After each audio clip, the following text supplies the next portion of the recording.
I wanted to experience Scandinavia. I've never been. I just wanted to see how the northern life is up here. It was quite like I expected it. Hard to make a really deep connections with the locals, but here there's so many organized events for international students. You have to be really unsocial to not make any How this experience has kind of shaped you. I'm like a sponge. I want to inhale everything, and I lived now in a few cities in Germany. I traveled a little bit. I am now living here, and it's just amazing how you evolve through that. You need to open up to people. You have to kind of jump over your own shadow sometimes. What are some pieces of advice that you would give to any students considering doing an Erasmus here in Stockholm? The just do it mentality. Just do it. Lost my backbone,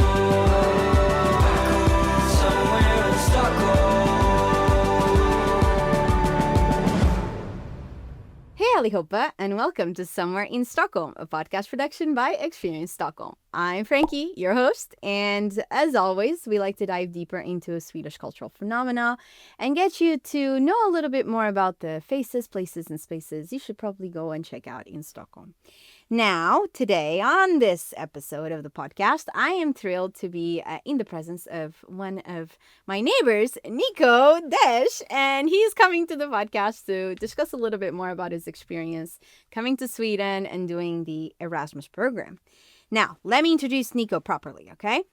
Nico Desch is a German exchange student currently completing his third master's semester in sports science at GIH in Stockholm. Driven by both curiosity and ambition, he uses his Erasmus experience not only to grow academically and explore possible future career paths, but also to fully immerse himself in Swedish culture and everyday life. As a competitive track and field athlete, Nico spends much of his time on the running track, constantly testing his limits. Outside of sports, he enjoys connecting with people at social events, exploring media and communication, and expressing his creativity through cooking and baking. Well, Nico, I know this is true. How are you feeling? Welcome. Sounds good, doesn't it? Yeah, I know, right? A short, sum up of your life. Of who you are. Feeling really good. Yes. It's always really interesting for me to gain this kind of experience, and because I met you in our corridor, it's before coming here, I would have not expected to finally sit here and have a nice chat with you today. So I'm really excited and really looking forward to our talk. I mean, me too, because I think that in speaking with you, I know you're a very social guy. I know you've had a very enriching, kind of full experience here as an Erasmus student. Yeah, so far so good, yes. And you also have a lot of interesting hobbies, you love to bake, you love to cook, and you're a really good cook. I know this from personal experience. She's really curious about what I'm doing. Yeah, I really like your experiments in the kitchen, I guess. That's what I'm trying to say. But I wanted to hear a little bit more about what initially motivated you to choose Stockholm as your destination, because through Erasmus, a lot of students can go all over Europe, sometimes even outside of Europe, fully paid for, or supported financially. So why Stockholm? Why Sweden specifically? Yeah, I mean, there are a few motives. So when I got to choose where I'm going for my Erasmus, I had 3 priorities I could set. So besides Stockholm, I had also Oslo on my list, so Norway, and of course, which would be a little bit more sunny, warm, I also had Lisbon. Oh, really? on my list. Okay. And then, but my first priority was actually Oslo, then Stockholm, then Lisbon, because I wanted to experience Scandinavia. I've never been, also not Denmark, no Finland, so I just wanted to see how the northern life is up here, and it did not become Oslo, but it has become Stockholm, and I was really, really happy about getting it, because you hear a lot of things. Stockholm and Scandinavia in general is really modern, and they have also, I mean, kind of similar to Germany, really high living standards. Was supposed to be a clean city, which is true, I would say, for the first month I've been here. So I was really happy about being here, because the only experiences I had for Sweden was IKEA in Germany, for example. Okay, so that's your perception of Sweden. Yeah, I'm not judging it, because we also love IKEA, But yeah, I was just curious to get here, and I mean, my Erasmus is over in almost 2 months now, so it's gone everything like really, really fast. Yes. And tell me a little bit more about GIH. So, what is GIH for people who don't know? And why would a sports enthusiast such as yourself, why would you like to join GIH? Because I think people need a little bit more context here if they have not been to Stockholm or been to that, training facility. What does GIH do in this context? Yeah, GIH, so it's my host university here, and it's like the Swedish School of Sport and Health Science. So it's a science-based university, and it's really funny because like a lot of people, especially like my fellow internationals here that I meet, they don't know the school because it's a really small one. I think they have like only a few hundred students in general, and also like not that many teachers, but still they are really, really well known for their like achievements in sports science. So they did a lot of studies, and I think because Scandinavia is really into like also endurance sports and winter sports, of course. They are doing a lot of work in here. So they do a lot of research Yes. and studies around like athletes and sports Yes. science. So Yes. that's what they're known for. Yeah, and actually like this school, like this university was was the only option I had. So I could not even choose like Stockholm University or KDH or something like that. So that was my only option, so I had to accept it. But after being there on my first days for the first times, it was obvious that it's like a really familiar, nice environment because it's really little. You see the same people a lot of times, and they are all really nice and have kind of the same interests than you have, like in sports and movement. And so I did some nutrition and biomechanical courses, for example, which were like biomechanics I had, but nutrition is a kind of new field for me. And it's always good when you do a lot of sport to know what you're eating and how proper you're eating. eating looks like. So yeah, it's a really, really nice environment. So if you're into sports, thinking about coming to Stockholm, to take that like before everything, it's really nice to go there. Did you have any? We spoke a little bit about the stereotypes, IKEA. I mean, I think that's normal. A lot of people have a perception of Sweden before coming here. Yeah. But did you have specific expectations around? I don't know. Did you think about, or did you do any research before coming here? Oh, what is social life going to be like? University life, like culture around student life. Did you have any expectations coming in? Actually, I'm a person. I'm trying to make not that many like expectations. I'm just coming here, and then I'm looking what it's like to be here. Of course, I like then suddenly also your Instagram feed and algorithm shows you Swedish thing, because somehow, of course, they know that you're going to Sweden, right? They're listening in. Yeah, They're listening in. everyone is listening like all the time. But like I did not have really like especially social wise. You heard about Swedes that they are a little bit more reserved, maybe, or seem a little bit colder. But I mean, I'm from Germany, so So you haven't found that that's your experience so far. yeah, Like you found. it's not that huge of a difference, Okay. to be honest. Like Okay. maybe because you are in Germany, I'm used to the people and everything, so. And also got less that people greet each other on the streets, and like it's not like in America or like Okay. more open-hearted countries, like when you meet the people first, that they are to start a lot of small talk and stuff like that. But yeah, it was quite like I expected it. So hard to make a really deep connections with the locals. I have a few like Swedish people I got to know that I would consider like friends. But we are not like really, really close, I have to say. Like I have, of course, a lot of international friends, because that's also like the purpose of Erasmus. But with Swedish people, I did not connect that. I wouldn't say well, but like not that deeply yet. Do you find is just challenging in general as someone who's moving abroad? I'm assuming for the first time, right? This was the first time you moved For a longer. Yeah. for a long period of time. Do you find it challenging as a social guy to like make friends, or how did you go about trying to, be it meet locals or meet other people in the Erasmus program? Like, what are some of your strategies. Yeah. If you wanna share with everybody. Yeah, of So course. then, Like, if you haven't subscribed yet, you know what you need to do. Click that button, beep beep beep beep, and subscribe today. Thank you very much. the first experience I made here, which was really exciting. It was I arrived, and the day after it was the starting opening in Spark week of university. So like onboarding activities, kind Yes, of. with like all the first semesters, which is interesting because I'm a master student. Like I'm in my third master semester. I'm 27 years old, and all the people that started their studies, they basically started their bachelors. So they were around 20, 21. So there was a little bit of an age gap. And what I can also add is at GIH, like besides myself, there are only 2 other international students right now. Oh So wow! all- So it's all the mostly other- Swedes. All the other people are Swedish people. Oh, I didn't know that. So it was actually. really, really nice to have the opportunity in the beginning to meet a lot of Swedish people, and then of course you had high hopes. Oh, I will make so many Swedish friends and stuff like that.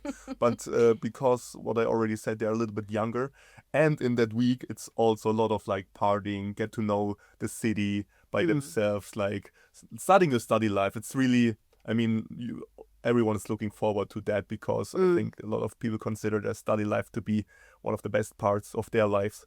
And of course, there was a lot of like drinking. So they were really a little bit more like open-hearted than they would usually be, I would consider. Yeah, sober. Okay. So Yeah. we did a lot of activities, did some like city rallies, walking around, jogging around, making of course some sport competitions. Everything was connected to collecting points with the class you were in.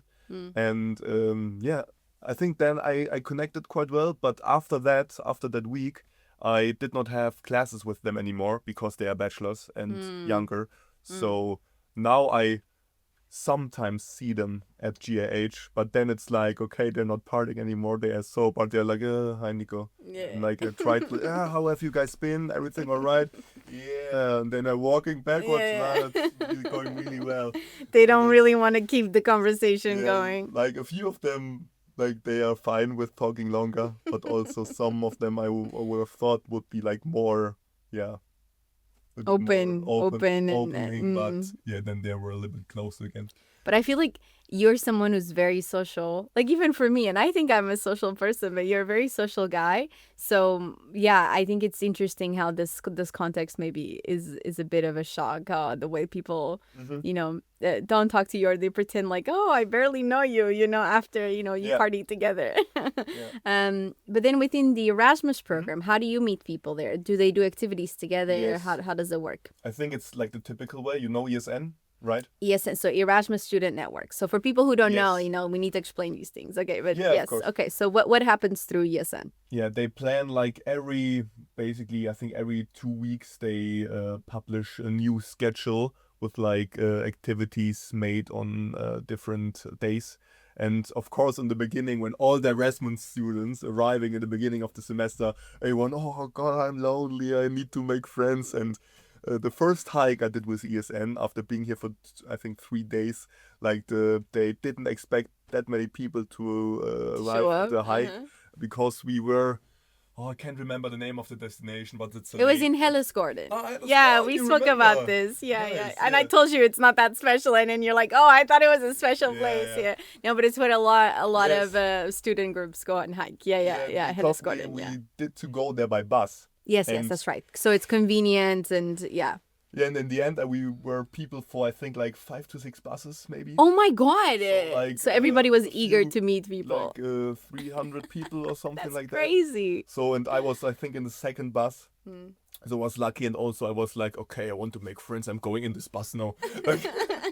And there I met basically a lot of people that I'm You're friends still with friends now. with today. Yeah. today. So I have like a few friend groups, but actually not too many friends because I think it's more beneficial to have like a few closer friends that you can then really have a good time with. For example, also we talked about this right before, going the Gotland trip next Friday, for example, like really, really lovely people. And I know a lot of people but only a few of them have become like real friends.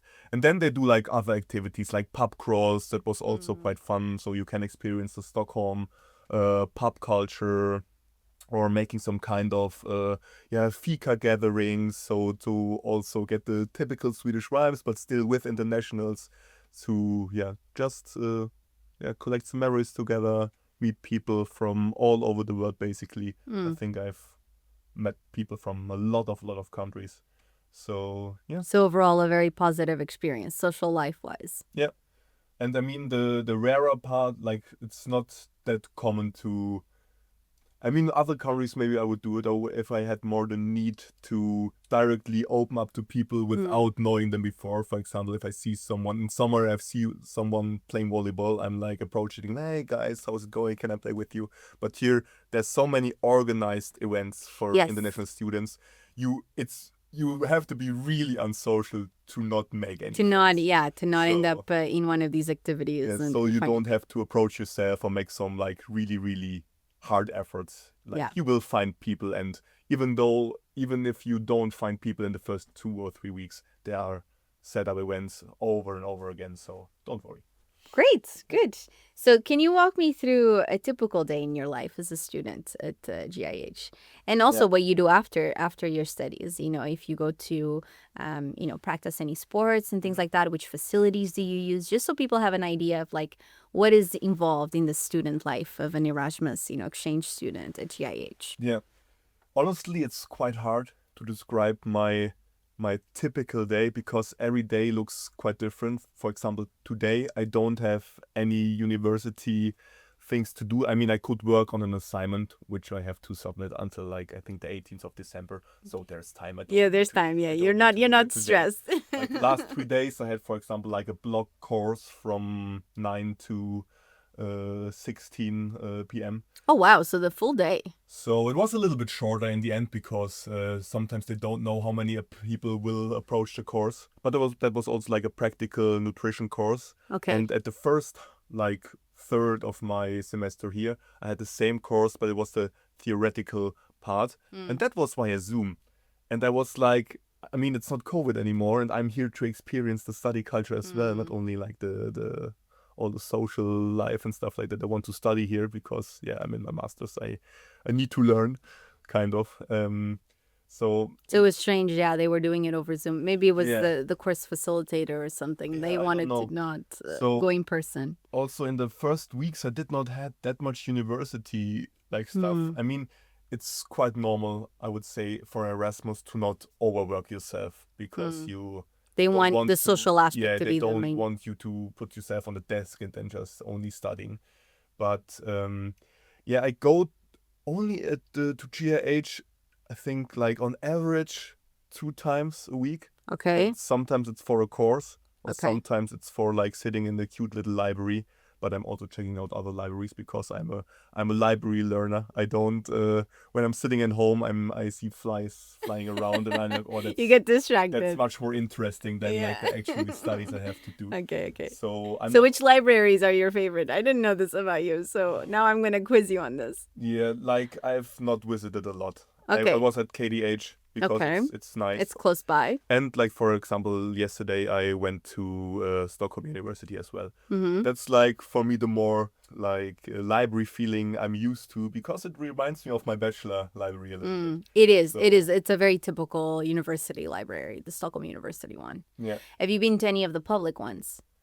Like the public Stockholm Public no, Library? actually Then I'll not. give you some recommendations because there's really good Yes. ones to It study. would be really, Yes. really nice. Also, enjoy like one of our corridor members, he Mhm. told me that I think I don't know if it's here.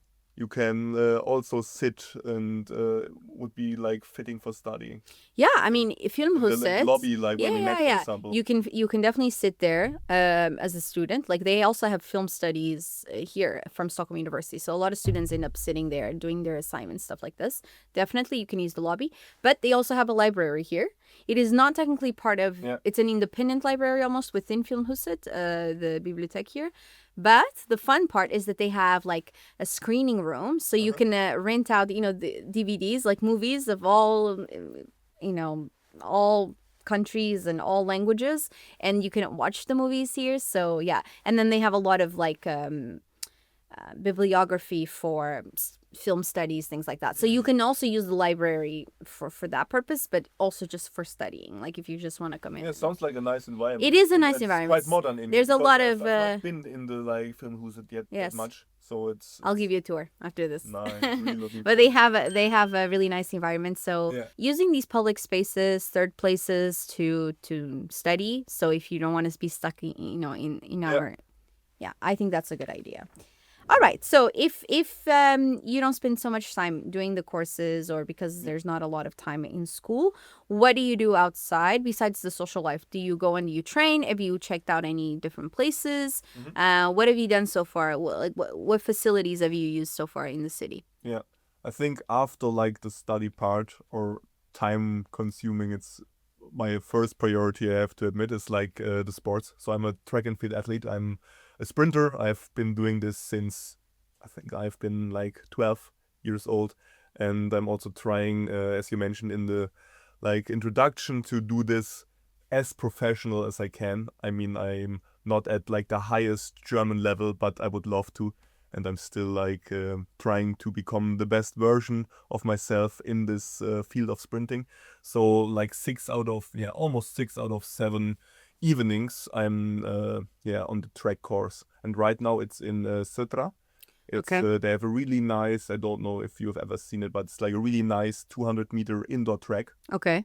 So there you can, it's a really also nice environment because there are a lot of people, and I really like the feeling when there are people surrounding me that have like the same ambitions, goals. And I joined a really, really cute, I would say, training group, because the coach actually is, and I didn't know this until I think I've been a few weeks in that group. The coach is actually 21 years old, and I thought it's a she. I thought she was around my age at the beginning. She's 21. Yeah, she's She's already 21, coaching. but That's she- amazing. Yeah, I mean, I've also coached youth athletes when I was around that age. But the athlete she's coaching, like I'm the oldest one, and then they're all around like 18, so like end of high school kind of. And I think she's like to compliment her, I think she will never watch that maybe. But Maybe you can share. but it's she's doing like a really, really great job. What's her name?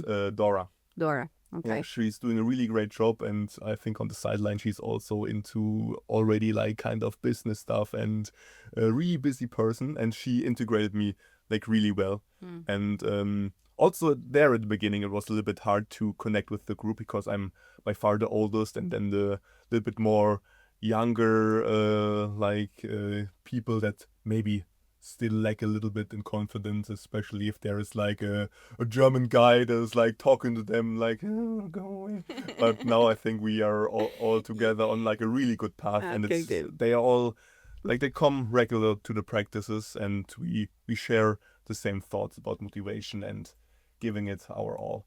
So it's So how did really you nice. find this training group? How easy was it? Was it GIH that set you up, or? Yeah, like I think a few months before I went to Stockholm, I just made some typical researches. I Google like track and field clubs, and then I found this one is called Sportwagen. And I found this one because also in like the end of summer they trained at the Olympic Stadium, Yeah. which was also so nice because I saw from like really high class athletics meetings in the television. I saw the stadium, and I think, oh, maybe I will train in there. And then I did like Yeah. the third day here, and I was already in the stadium. I was like, oh, that's so cool. So it was also really close, like 15 minutes from where we live. So that's Yeah. like perfect And in environment for me. In the summertime, they are open, but then going into wintertime, you had to Yes. find a space indoors. Yes, That's yes. it. Okay. And also the gym we are using, that's also like really, really funny. When you walk the stadium metro station, there's like this little hallway when you go down to the metro. And Yes. there are a lot of pictures from track and field athletes on the wall. I Oh don't yeah, know that's if right. you Yeah. And the know clubs it. from there. Yeah, I and passed like by there. there is a door, and that is our gym. Oh, no way. Yeah, so It's it's like an accessible underground to... gym, has like this really old I didn't know that. wrestling vibe. That's really, really nice actually. Wow. So, and there's like it's like super old. Like actually they could get some new stuff because I think some of the like barbells and stuff, they're a little bit dangerous right now. They could But do it. They yeah, could yeah, do an yeah, maybe upgrade. makeover. A makeover. But it's so nice to train there because there are like older posters of athletes and also like from Stockholm medal from a few years ago, like several years ago, and it's like really nice, like decorated. It suits the purpose. Yeah. So it's really nice. So when you ever walk like the stadium past close to the metro and you see the track and field athletes and then there's a door, maybe I'm in there. Oh, wow. It's, I had no idea that there was a gym there. Yeah. Because, I mean, yeah, I've passed by it so many times, but I would never have guessed like a bunker gym. Yeah. It's really, it was really amazing. Okay, to and experience that. how do you feel that studying abroad, especially at a sports and health focused school, how has it influenced kind of your health, your views on health, on community, on being an athlete? Has that changed at all? Like, have you been inspired by people you've met? Tell me a little bit more about how this experience has kind of shaped you or changed you in some way. I mean, like over the last years, I've already shaped my values. So this trip is not changing me that much, Okay. but it's still so nice to see because I've been on some holidays. Maybe like it was almost a month in Indonesia, but that was like the longest time I've been away from home. And now to basically build up a new life here, and to new friend circle, then the new university, and then to when I live somewhere, I really want to try to adapt and not stand out as a German so much because But you have such a golden retriever energy. I think you have to stand out, Nico. yeah, I'm not. No, I'm not. Also, against, you're like, standing you're out, very but- you're very tall and you take up space and you're very chatty and those are not bad things. But No, I no, think no, it's no. funny that you're like, I need to kind of blend in. I'm like, Yeah, I think even if you try to blend in, Because it will that's be why really I also hard. made the basic language course, but like I'm really not good with languages, so I still besides like taximike, no, I cannot really say a lot. I have to be honest. Okay. But it's still like really nice to like all the things. Like I'm like a sponge. I want to like inhale everything. I'm seeing it. I can like recommend everyone to do something like that. That if it's like Erasmus or like traveling. I have some friends. I was born in a small village in Germany, and I have some. I would not even call them friends anymore because we disconnected a little bit because they stayed in their like little town, like in our little village for their whole life, not seeing the world at all. And I like lived now in a few cities in Germany. I traveled a little bit. I am now living here, and it's just amazing how you evolve through that because you have to organize things yourself. You need to open up to people. You have to kind of jump over your own shadow sometimes. Yes. To I think that is the Get the benefit. We talk often here with internationals about what are the true, not just challenges but benefits of moving abroad, starting a life abroad, and a lot of it, be it from adapting to a new culture, to a new language, to people's behaviors and patterns. It's really it's a change within you. Yeah. And it changes you fundamentally in the sense that when you grow through that experience, you can't go back to the person you were before. Yeah. Like you were saying, maybe the reason why you just connected with some of those small town friends is because the things you used to have in common, the same spaces, the same inputs, the same stimuli, the same context, that isn't enough anymore for you. Yeah. And I think that is part of growth, like in life in general. But it is really beautiful to see. And it comes and kind of develops also curiosity Yeah, for to- what's to out see there. more. Yes, right? A little bit like the phone dopamine kick. Yes, You want to see more, and if you have like that certain You want to level, kick, you yeah, want to kick, you know? Do something. But I think it's a beautiful thing because to activate yourself into that curiosity, that path of wonder and that path of like, I want to take it all in. And, Yeah. I think that's a beautiful thing. And I think it makes life more full, like more enriching. Like, And- Yeah, and of course it's also depends a little bit on the circumstances Of course. you were given because I'm lucky. I get of course, like Erasmus people get some like extra money to Funding. like some like support money, of course. And I'm also like really thankful for like especially my mother, because she financially she's also like supporting me, and a lot of like free time activities here, or like also things like the Gotland trip or going to Fika every second day. To be honest, I think I couldn't do that when I did not get some extra support. I was also like during my bachelor, I was working next to studying like most of the times, but the last year, because I was also moving in Germany into a new city, I had to adapt to everything there. So the last year I did not really work. So like right now my cash flow is going a little bit downwards. So without like the right people supporting me, and also like the good housing I'm coming out, I'm really thankful for that. So yeah, you have the safety net and the Yeah. and the support system to kind of enable you to make the most out of this Yes. experience. Yes. And I think it's fitting that you're acknowledging that, because yes, other people might not have the same opportunities, but I do believe also that Erasmus can be a way, even for low income students, to go abroad Yes. and experience, because of the funding that they get from the EU. Of course, the ability for you to spend and to kind of do a lot of these social things maybe is constrained by money. But I think also when you're a student, you have access to the cheaper versions of a lot of things in society. So there is a duality here, and your conditions also preset how much advantage you're going to take from the whole experience. Yeah. So I'm glad that you're bringing that up. Thank you for sharing. Yeah, of course. And also, what I like, this is regarding GIH again. Yes. Like when you like choose your study place at GIH for like the Erasmus, they already have like the housing booked for you. Because yes. I'm not like at SSSB, which is like I think one of the main student housing organizations there, where you can be on like some kind of waiting list to like live somewhere. But as soon as I had my spot for the Erasmus, they also confirmed me my room I'm living in now. And I have a lot of friends as well here that's really struggled with Yes. finding like accommodations, because it's so popular here. So a lot of my friends, they live like 45 minutes outside of the city, and I have only like a 10-minute metro drive to T-Zentralen, for example, which is like Nothing. luxury. It's Yeah, really, yeah, yeah. really nice. No, you're right. You're right, because a lot of Erasmus programs, they don't guarantee funding. I mean, not just funding. It's not funding. It's housing. It's like, Yeah, they don't guarantee housing, exactly. And JH is special in that, because also other people Yes. that I've met in our hall that came through GIH, they always stay at the same place, so then it is secured for them, and Yes. it does take away a lot of the stress of finding a place to live. Yeah, it really did. Yeah, So- because Stockholm is not the easiest place. Okay, let's do a final round of questions here about, have you tried any new activities or sports here in Sweden that you hadn't tried before?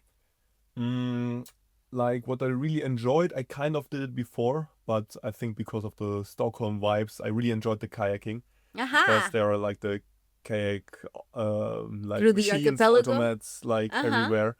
So that was like really nice. A friend organized this like after a few weeks of staying here, because there was still like really good weather and sunshine, and then just driving on like the lakes and exploring like little areas, going maybe to fika places that are close to the water. That was Fika is really always essential. That's what we're learning here. I mean, that was one of the first things I've heard when I come here, like fika season, you need to go. Then I was like, yeah, nah, I'm not like that. Okay, I became like that. Yeah, you became the baker also. Like, oh, let's bake fika every day. Yes, it's so funny. Like every 2 times a week, I'm like also with GIH friends. They also live in our house. We are meeting up at a different corridor to get some coffee and cake, and that's a nice tradition. It's hilarious. I love it. What about, have you experienced any surprises or cultural shocks, especially regarding dating or social norms in Sweden? Yeah. So the first really basic thing, which I find funny, it was also regarding the first semesters I met in the beginning. Like Scandinavian people have, compared to like the average European, I think they have really good English, but a lot of them are still scared to speak English, because they think they could like blame It's not themselves good and enough. stuff like that. It's not good enough. Yes. But I think like maybe after like Netherlands people are, it's like they have such high standard. Like I'm from Germany, German parts where people cannot speak English at all, and Yeah. I think it's like some people tell me don't take it too personal if they won't talk to you that much. They're just shy because of their English, and then I try to like talk to them, and their English is perfect, and I'm like, come on, you can speak more to me. You don't have to be like. But they have a "Look sense here of in my embarrassment or Yeah. shame around it. Yeah, Yeah, it is exactly. funny, isn't it? Like the self-consciousness around that. Yeah. It doesn't make a lot of sense, especially for someone who just like trying to get them to Yes. socialize a bit more. Yeah, that was something I firstly like experienced, and it's a little bit the same with like dating. I have the feeling that like I've not experienced that much, but I have a feeling that like Swedish, in my case, girls want also mainly meet like Swedish people. Of course, there are always like some exotic people that also They want an international. they also want to get to know internationals, but a lot of like Swedish people, I think they stay in their cute little Swedish circles. I would say. But Okay. at some point, we already had a short chat about that in our corridor. But I really wanted to experience a little bit of the Swedish dating culture because, like, first of all, it's like a typical Erasmus. Of You course, want to part of make the some- experience. want to make some kind of experiences. And yeah, to be honest, I think it's the same for a lot of people. Like Swedish girls in general are my type. I one of the first things I also did. I don't know if I'm like really proud of that, but it was fun. I installed Hinge just to Okay. swipe around, get the dopamine kicks in, and yeah, You and the dopamine. chat with some people. But also there, I did not get a lot of responses. Really? No, not really. Like some of them, but then after like a few messages, they did not text back. But then I like after like my third week, I got to meet a Swedish girl Through the app. through the app. Okay, Yeah, okay. we were like did our typical like Drew garden walk and did some fika, of course. That was really nice. Okay, And okay. since this day, I'm still seeing her. Okay, that's So- nice. So it worked out. So that was also like really nice because I asked her like a lot of things about Sweden and especially how she would say that dating is here, and she said like similar things like the men here are also a little bit like out of her perspective, the men are a little bit more. Yeah, maybe not shy, but they just don't talk that much, and they need shit ton of alcohol to get activated. So then, if you're out in the night, they kind of get proactive. But I think it's rarely that someone would approach you here on the street, like in compared to other countries. So, and also like to just to spend some time with her, like out of my perspective, was also one of the really cool things I did here, because also now she can teach me some Swedish words, or like we can do some Swedish maybe cooking together. To be honest, I'm the better chef. But- Okay, Nico. but, Okay, stop bragging.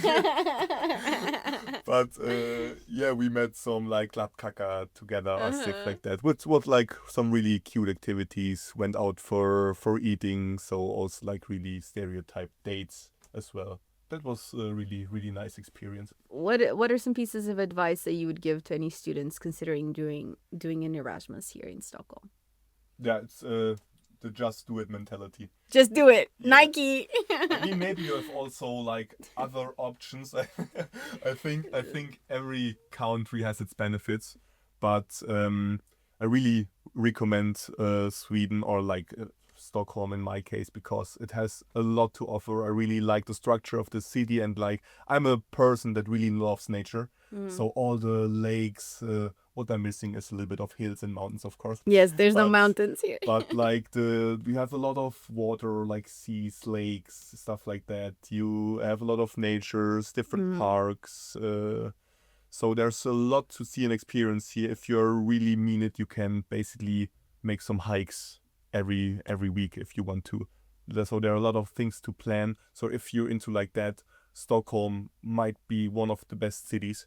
And what I also have to say, of everyone told me, "Oh no, you're here in the winter semester." Oh It's yeah, getting- everyone was like yeah, downing it's you. getting- It's getting dark. It's getting cold, and I'm like, "Yeah, I know that. You don't have to You don't tell need me to that tell- for like the 10th time in 2 days." That is very It's Swedish. it's all right, and yeah, I mean, of course, it can play with your meat sometimes, but if you just have the right mindset, and there's still a lot of things to do. I mean, I love to go to like saunas or doing some other like activities that you can also do by nights. Go more into cinema, make some more cozy stuff. Maybe book a little cabin in the woods and make some campfire. There's so many things you can do. So even if you want to make your Erasmus in the winter, of course, like Spain or Italy might be a little bit Maybe nicer, better, like but those are temperature-wise. yeah, exactly. But like to also make this winter experience here, don't be afraid of the cold and the dark. It's really nice. Yes. Do it. All right. Well, you heard it here, folks. Thank you so much, Nico, for coming on the podcast, sharing your perspective, your experience. I think a lot of people benefit from this, especially if they're considering, should I go abroad? Should I be working, together? So yes, on this type of experience. So I think it will be very useful and insightful for them. Yeah. So thank you for being here, Nico. Yeah, thank you so much for hosting me and inviting me. Really, Always. it's a pleasure. Yes. We can always have a chat, like I'll never say no to that. Would you like the audience to follow you anywhere with your next adventures? Up to you. If otherwise we'll skip this. Yeah, if we would like to, I recently just started a new Instagram account, which is called Nico's Purpose. Nico's Like Purpose. after Nico's, there's a little dot, so Nico's Purpose, because I want to, right now I'm in sports science, and I want to maybe adapt a little bit more in like also the sport media, sport event niche. And I'm a little bit struggling right now to find my real like job perspective purpose. And so I was thinking about just starting a little channel, making some reflections, some editing, some videos, and talking about Erasmus life, talking about like maybe struggles kind of normal student is going through, and also share some of my passion and hobbies could be beneficial for me. So I started this little channel. So Yes. if you're interested, So everybody, you can go Yeah. follow Nico at Nico's Purpose. We will link it as Yeah, well thank you so in the description. Do you feel like at some point you would like to work in sports media then? Like, would you do a podcast, for example, about talking about sports? yeah, I could really think about like doing things like a podcast.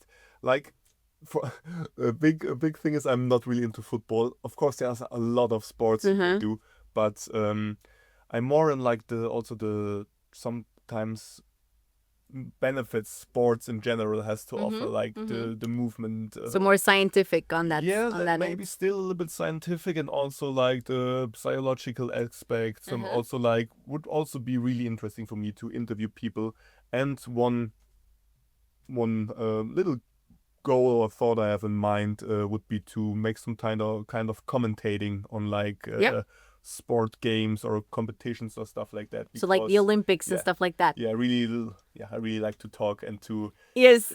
give my words to the audience. So Okay. that would be also something. I think that would be fun. You commenting, doing commentary on or also on moderating sports shows, events. stuff like that is like a thing I really. That's why when I was younger, did also YouTube channel and stuff like that to, learn those kind of things and to get better in presentations and stuff like that. Amazing. All right. So thank you so much for being a guest here on Somewhere in You're welcome. Stockholm. Thank you. We are happy to be bringing more guests like Nico to the podcast. So if you enjoyed this episode, make sure you give it a like, you subscribe to our channel, follow us on Spotify or YouTube, and do make sure that you stay tuned. And if anything that Nico mentioned resonated with you, or if you're looking for this information, make sure you leave a comment so we know what to, praise him for it. So he knows that this was actually helpful to someone else out there. So we're really grateful that you came on. So thank you everybody for tuning in, and we will see you on the next one. Okay? Hej då! Hej då. Hej då! Lost my backbone. Somewhere in Stockholm. I wasn't seeing a black man wearing a suit. I wasn't seeing a black man driving a nice car. As I'm growing older, I kind of realized that type of success was limited to people that looked like myself. I never forget this. A very good friend of mine, his name is Ahmed Barhan. His dad said to us one day, why waste your life watching TV when you can work hard and become the people that people be watching on TV? It kind of stuck with me.